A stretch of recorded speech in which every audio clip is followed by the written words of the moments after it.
4 facts. Number 1, in the past 4.5 years, the war in Syria has killed about 240,000 people, including 20,000 children. Number 2, there are 11.6 million displaced persons as a result of this war. 4 million of them are now refugees. Number 3, half of those refugees who are vulnerable to starvation, disease, abuse, and exploitation are children. Number 4, none of these facts matter much to any of us. And I say this not to be cruel or needlessly provocative on this beautiful day, but we've actually known all of this for the past several years. Aside from the fact that these numbers have grown steadily every single day, nothing has really changed here. Until last week, when everything changed. Everything changed when we all woke up to the picture of a 3-year-old boy named Elan Kurdi, who was washed up on the Turkish shore with his tiny sneakers and his head cocked to the side the way my son does when he sleeps. Except that this boy wasn't asleep, he was dead, drowned with his 5-year-old brother, as we all know, and with his mother when their desperate father was no longer able to keep all 3 of their heads above the water after they were battered by unrelenting 15-foot waves that the rubber raft they were on simply could not sustain. And all of a sudden, this small Kurdish boy tore into our consciousness. 3 years old. He spent his entire life in the crosshairs of a battle between heinous criminality and utter depravity. This boy who pulled our hearts right out of our chest, never got a chance to kick a soccer ball, never lost his first tooth, never got to beg his parents for ice cream from the guy in the park with the cart, never went to school. He never got to learn how to read, never wrestled with a difficult math problem, never fell in love, never cut class, never went on a hike, never learned to hate cilantro. I stared at his sweet, tiny body, and I wanted nothing more than to be able to hug him back to life. And suddenly we're awake. The world's shofar blast. What all those numbers and statistics and warnings couldn't do, wake us up, a picture of little Elan did instantly, like a knife through our collective heart. Many years ago, some of you remember a professor named Paul Slovic from the University of Oregon who taught us that numbers do not affect us, that hearing about millions of displaced persons does absolutely nothing to awaken the human heart. In fact, he taught us that ironically, the greater the numbers, the less likely we are to respond. It's called psychophysical numbing, where we make this fateful calculation. I can't do everything, so instead, I'm gonna do absolutely nothing. But then one child, one little boy washed up on the shore crumbles that whole facade. Without warning, the whole world is thrust into this sorrow, consumed by this tragedy that hundreds of thousands of deaths could not awaken us to. How we have failed you, Elan. What could we have done to avert the catastrophe that would eventually lead to the end of your too short life? What if we had had the courage, the awareness, the will to see what was happening in your country? What would your life have been like? What if we had demanded a repair to our crippled refugee and asylum systems years ago? But instead, we held on to this legitimate but vague sense of security concern, and we allowed it to eclipse the real human tragedy that was unfolding right in front of our very eyes. We even watched as our beloved Israel last week had its leadership stand up and shamelessly claim that that country lacks the demographic and geographic depth to take in any refugees, instead leaving them to die at the border. No room, really? No room for 100 children, for 1,000 children, orphaned by war? Have we forgotten that Jewish refugees fleeing for our lives were denied entry to the United States and so many other countries under the same justifications and the same excuses? A couple of weeks ago, Wendy and John came up for an aliyah as they named their new baby. And John told the story of how they came up with this name. John's father came over to the United States from Germany, but most of his family stayed behind, including his first cousin named Dieter. Dieter boarded the SS St. Louis to flee Germany with more than 900 Jewish passengers. And they made it all the way across the ocean. You know the story. Only to be denied entry by Cuba, then by the United States, then by Canada. That ship was sent all the way back to Europe, and Dieter, like so many of the passengers of the ship, was deported to a death camp. He was 5 years old when he died. When our baby grows a little bit older, John said, we'll tell her that she's named after a very special little boy who never had a chance in life. I'm not talking about opening the floodgates. I'm talking about making room in our hearts and in our homes for children running for their lives, wanting only to build beyond the ashes of their past. And yet here we are, awakened too late to the horror of this crisis that has been fueled by our own indifference. We have been here before. We woke up to the horrors of gun violence in this country after 20 sets of parents and grandparents had to bury their children's little bodies and stuffed animals and dreams after they were shot down in their classroom in Sandy Hook. It was too vivid, it was too awful. Nobody could have slept through that. But even then, we were lulled back to sleep too quickly. Again and again, we revert to this complacent disengagement. It happened after Virginia Tech. It happened again after Tucson, and then Aurora, and then Oak Creek, and then Fort Hood, and then Isla Vista, and then Charleston. Asleep, awake, asleep again. Just like we all suddenly began talking about the legacy of slavery and Jim Crow when Trayvon was killed and the law didn't blink. Then we dozed off again until Michael Brown's lifeless body remained on that street in Ferguson for 4 hours. Then Eric Garner died in a stranglehold for the crime of selling loose cigarettes without a permit, or more accurately, some would say, for the crime of walking while black.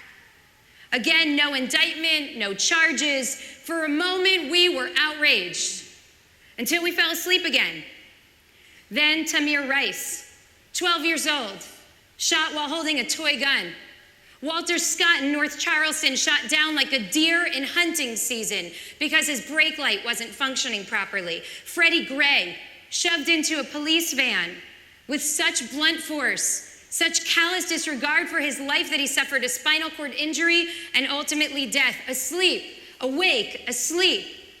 Just like we cared, but ultimately only momentarily, when we learned about the massacre of the Yazidis, when we learned that 5,000 Yazidi girls and women had been kidnapped by ISIS and sentenced to a life as sex slaves.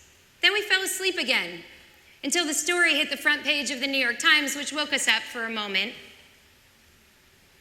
This is a cruel and unrelenting cycle. We wake, we sleep, we wake, we sleep. Wouldn't the world be so much simpler if all we had to worry about was private versus charter, heels versus wedges, wildwood versus oakwood, 6 versus 6+. And yet, here comes Elon's image again in my inbox to remind me how fragile it all is. The blasts of the shofar come this year to save our lives, to save us from the hell of paralysis, of presumed powerlessness, of meaninglessness, to save us from a life of sleepy disconnect, of privileged detachment from the triumphs and the tragedies of the human community that we live in. Listen to the words of Rambam. Uru yishenim, wake up you sleepers, wake up from your sleep, get up you slumberers from your slumber. Look at yourselves, he says. You can do better than this. Zichru barachem, remember your creator, or for the atheists here, remember where you came from. You who forget again and again and again what truly matters, you spend years in pursuit of shadows, Rambam wrote. Yearning for vanity and emptiness. That won't help anyone, including you. Look at yourselves. You can do better.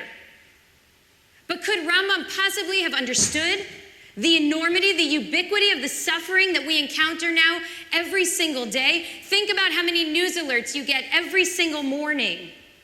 Could Rambam possibly have fathomed the spiritual confusion that comes from our tiny screens that go with us everywhere, notifying us in real time to every single attack, to every violent protest, to every shooting, not only in this city, not only in this country, but around the world? Never before have we had so much access to input. How can we possibly be expected to hold all of this? The corollary to Slovic psychic numbing is what people are now calling a collapse of compassion. We have this natural human resistance, it seems, to encountering overwhelming need. So we shut down preemptively rather than deal with our own inability to respond adequately. If I don't feel your pain, I won't feel bad about not helping you. So what's the breaking point? What's the moment where our hearts consciously or subconsciously disengage? It might surprise you to know that it's not when there are 1,000 victims. It's not even when there are 100 victims. You may remember the study in which students who were participating were asked if they would donate $5 of the amount that they got paid to participate to feed a small starving girl in Mali named Rokia, and they were shown a picture of her sweet face. Almost everybody was willing to donate their $5 for Rokia. But then participants were asked if they would be willing to donate the same $5 to feed starving Rokia and her brother Musa, and they were shown a picture of the two of them. The response rate fell nearly 50%. In other words, our ability to feel something, to empathize, diminishes as soon as there are as many as 2 victims. With 8 victims or 10 victims, all the more so. We have an incredibly low saturation point. We no longer have the will or the capacity to take it in. And all we want is to be able to shop Nordstrom online or kick back and watch Monday Night Football. Because who wouldn't want to see if Sam Bradford's knee is going to hold up? See that? Today we really reached the saturation point. Our compassion has officially collapsed. So it's no surprise really to me then, this growing backlash already to the world's newfound sensitivity to refugees. We human beings are so predictable. I was asked on a panel of rabbis this spring if I thought that the world was better or worse off now than it was 100 years ago. Is ours a trajectory of progress or regress? And I immediately thought of that amazing midrash, that rabbinic tale that's so perfect for the day of creation, in which the Holy One gets ready to create Adam Harishon, the first person, and sees the ministering angels break into factions and start arguing with each other. The angel that embodies love argues, let Adam be created. Human beings will perform incredible acts of love. Truth responds, let them not be created. They will all be liars. And then justice says, let them be created. Give them a chance. They'll fight for justice. Only for peace to shout back, let them not be created. They will only create war. God gets really irritated, and watch this. God picks up the angel of truth and thrusts him to the earth, creating a 2-to-1 majority in favor of humanity, which is a technique, incidentally, that would pass for democracy in some parts of our world today. And so God can create Adam Harishon, the first person. Stop fighting now, God says to the angels. The matter's been resolved. So have human beings made the world better or worse? Well, the rabbi seated to my left says that we are worse now than we were a century ago. Think of the atrocities of the past 100 years. Millions of people dead. War, hatred, fascism, now religious extremism and terror. The only thing that the past century brought was better technology to weaponize our hatred, to kill more efficiently, more effectively than we ever could in the past. And I think he's right. The 20th century was unforgiving. World wars and genocides and famines, hundreds of millions of lives lost. Oppression, repression, suppression, outbreaks, epidemics, pandemics, terror, violent crackdowns, exploitation, enslavement. These were dark times, to be sure. And then the rabbi to my right takes the opposite approach. He's clearly enamored by the advances of the past century. He lauds the new understandings that we now have of the human body, our unprecedented ability to treat illnesses. Some deadly diseases, he points out, like smallpox, have even been effectively eradicated. And I think he's right too. In the 20th century, we saw outstanding advances in science and medicine and technology, breakthroughs in biology and chemistry and physiology and psychology and pharmacology. Think about the extraordinary and accelerated rate of progress, how quickly in the scheme of things we went from cars to electric cars to driverless cars, from planes to commercial space travel, from radio to TV to color TV to Ultra HD TV, from Texas Instruments and Atari to the internet to Wi-Fi to these little devices that are on our beings at all times, including the watches some of you are wearing right now, which deliver your email right to your wrist and will tell you when you need to stand up and walk around the room to make the blood flow. God forbid we should leave the smartphone at home. We wouldn't be smart enough to know where we're going, who we're meeting, how we're gonna get there, or why we're even going. The other day, I was late to a meeting. I plugged the address into Waze. I start to drive. I'm toggling between two work calls. It occurs to me that I'm driving a little further north than I thought I needed to go. But as we say in my family, in Waze we trust. And 20 minutes later, I realize that I'm now several miles from my destination and really late because I apparently neglected to put south in the address next to the street name. And when I came home that night, I told the story to my kids. And I explained to them that we used to have a street map library in our house growing up, which was like the New Jersey equivalent of the Thomas Guide.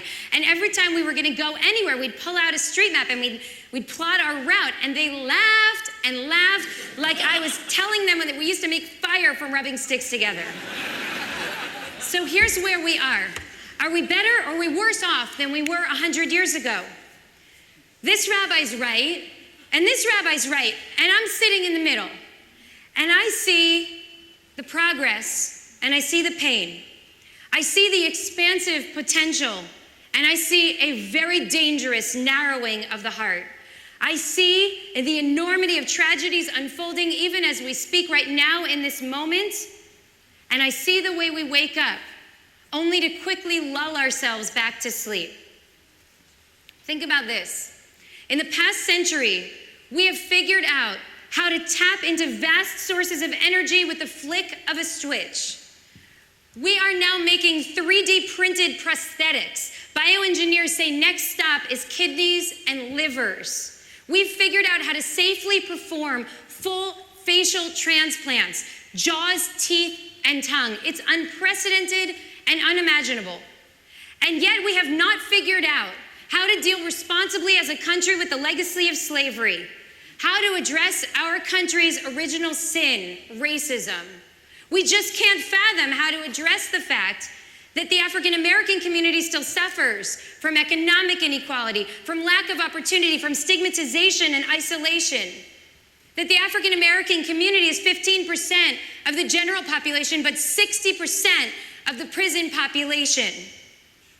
We can't figure out how to address the fact that there still exists in this country, in the year 2015, extremists so intoxicated by a racialized ideology, hell-bent on starting a race war, that they'd be willing to spill the blood of parishioners in a church Bible study in order to prove their point. Did you hear? Just last week, scientists discovered a galaxy that's 13.3 billion years old. And 46 years after we landed on the moon, we're now preparing to establish a base on Mars. And yet we render ourselves completely powerless, fresh out of ideas about how to protect our children in their classrooms, in their malls, and in their theaters from disturbed young men armed with weapons of war that have no business on our streets. Tell me, how is it possible? How is it possible that we've discovered ice volcanoes and geysers on Pluto, that we've brought species back from the brink of extinction, but we cannot muster the collective will to care for the world's most vulnerable people, refugee children, leaving them no choice but to venture out into a raging sea on a broken, inflatable raft. Astonishingly, our abundant resources, our ever-increasing competence, our immense capacity has done little to improve the overall lot of our human community. These exceptional achievements in science and technology in some ways only make our moral failures more damning, because it's now undeniable that we can do almost anything, and yet we so easily throw up our hands in the face of human tragedy as though we can do absolutely nothing at all. We have the ability. What we lack is the will. We are the most powerful people alive, and yet we are convinced only of our powerlessness. When it comes to human suffering, we'd so much rather roll over and hit snooze. And that is the definition of a moral crisis. So Rosh Hashanah bursts into our September this year with a vengeance. Sleeping soundly while the world burns or drowns is simply not an option. I ask you to remember the Israelites who were standing at the edge of the sea. 5 days had passed since they left enslavement in Egypt, and already Pharaoh's troops were bearing down on them, determined to bring them back as slaves or slaughter them in the desert. The people panic.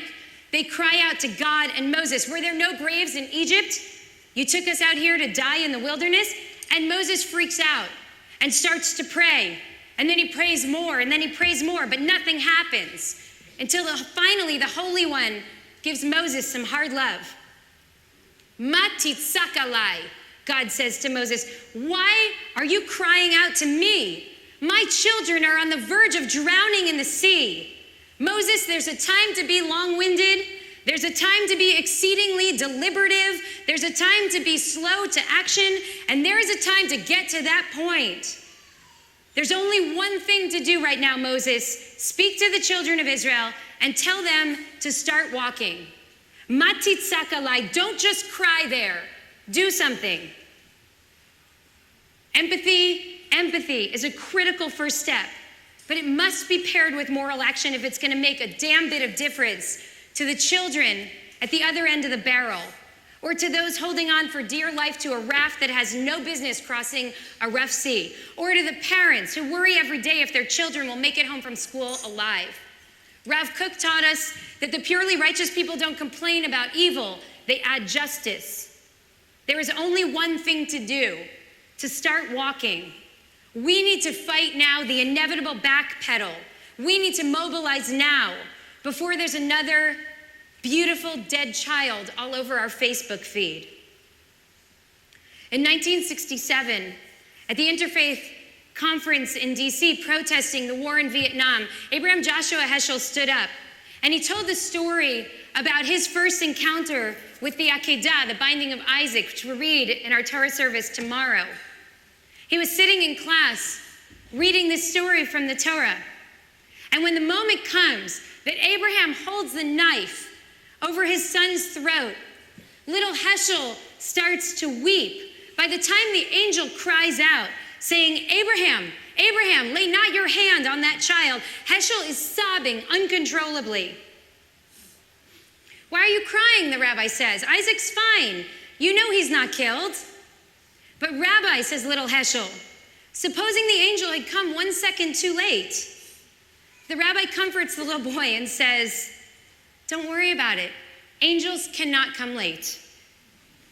But years later, decades later, Heschel stands up before this crowd and says, "My friends, an angel cannot be late, but we of flesh and blood, we may come too late." Across the world, one little boy stopped time.